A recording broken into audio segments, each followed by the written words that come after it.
No one could explain how Andy became famous and rich so quickly. Not even Andy himself. Just months earlier, he'd been known as the worst writer in the industry, the one whose stories could barely sell a single copy. His sudden rise terrified Jane and Jude, his fiercest competitors, who ran the story company just across the street, but they still remembered the night Andy had burst into their office, pale and trembling.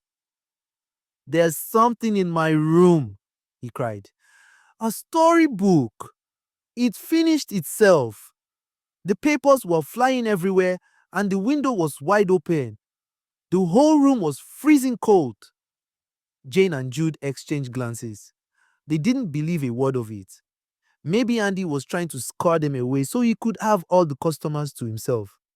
After all, their companies were direct rivals, and they lived just opposite each other. After that night, Andy disappeared for weeks. Jane and Jude didn't mind.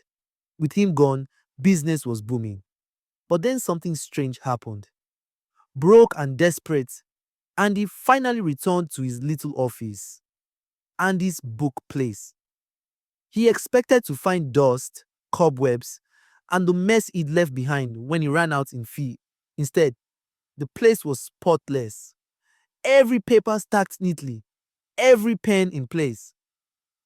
But how come it's clean?" he whispered, his heart pounding. Through the window, he could see Jane and Jude's new glowing signboard. Their business had flourished while his had died. A flicker of anger burned in his chest. "I must stay," he said. "I must." Still shaking, Andy went to a nearby chapel to seek help from a priest, an exorcist, as they called him.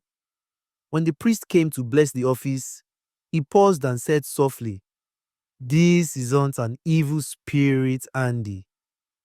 It's your late wife, Andrea, the true writer, the fighter who built this company. Her spirit is still here, writing." Andy's eyes filled with tears. "My Andrea," he whispered. Then after a long silence, he smiled faintly. "Maybe I don't want to chase her away." The priest frowned. "Andy, the dead and the living are not meant to share the same space."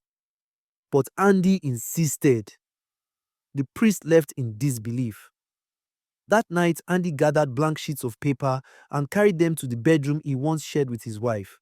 He opened the window, just as she always did when seeking inspiration from the world outside. "Come now, my darling Andrea," he said softly. "Come and write with me, as we did before." At first, there was silence. Then the door creaked open. A cold breeze swept through the room, brushing against Andy's skin like a ghostly caress. The pen on the table trembled, then lifted into the air. It began to write. "While I was away, I gathered many inspirations from the land of the dead. They'll make perfect stories." Andy watched, tears spilling down his cheeks. "Go on, my dear," he said. "Go on." When the book was finished, Andy published it, and it became a nationwide sensation. Schools used it as a novel, filmmakers turned it into a movie, and critics called it a masterpiece of genius and mystery. Andy was suddenly the most famous writer in the country. And just when the world thought it couldn't get better, a new book was announced. "Coming soon," sending everyone into a frenzy of anticipation. Jane and Jude couldn't take it anymore. They knelt before Andy, begging, "Please tell us your secrets." Andy smiled slyly, his eyes gleaming. "I already told you," he said. "I hired a ghostwriter.